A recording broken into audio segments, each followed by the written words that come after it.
Hujambo na karibu World Sport 14, tuangazie taarifa zinazogonga vichwa vya habari za michezo duniani kwa sasa.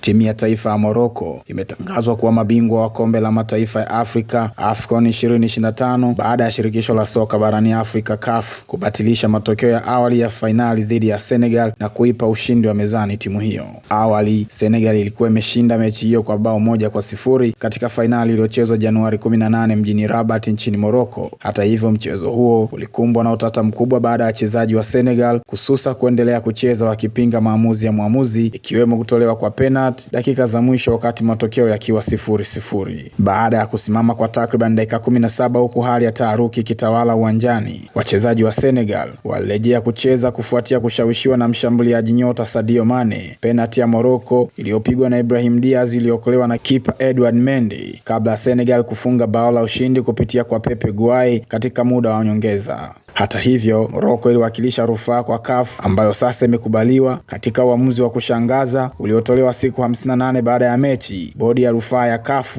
imesema Senegal imekiuka kanuni na hivyo inachukuliwa kuwa imepoteza mchezo huo kwa kufungwa goli 3-0 na kuipa Morocco ushindi pamoja na ubingwa. Tukio la kususa ndilo lilokuja kuwa msingi wa rufaa ya Morocco na hatimaye kubadilishwa kabisa matokeo ya mchezo huo. CAF pia imetoa adhabu mbalimbali ikiwemo faini dhidi ya pande zote mbili, huku baadhi ya rufaa za Morocco zikikubaliwa na nyingine kukataliwa. Uamuzi huo unaingia katika historia kama mojawapo maamuzi yenye utata zaidi kuwahi kutokea katika soka la Afrika. Hamaki na mshangao vimetawala baada ya shirikisho la soka barani Afrika kuipa ubingwa wa mezani timu ya Morocco wa michuano ya AFCON 2025 ikibatilisha matokeo uwanjani, huku Senegal ikipinga na kupanga kukata rufaa katika mahakama ya kimataifa ya usuluhishi wa michezo CAS. Shirikisho la soka nchini Senegal limesema kuwa uamuzi huo ni wa aibu kwa Afrika, likisisitiza kuwa halikubaliani na hatua ya kubatilishwa kwa matokeo ya fainali hiyo iliyochezwa Januari 18 mjini Rabat. Katibu mkuu wa shirikisho hilo alitoa kauli hiyo katika mahojiano na kituo cha taifa cha radio na TV cha Senegal. Shirikisho la soka nchini Morocco lilipokea kwa furaha uamuzi huo, likisema rufaa yao imezaa matunda na haki imetendeka baada ya kile kilichodaiwa kuwa ukiukwaji wa kanuni wakati wa fainali hiyo ya AFCON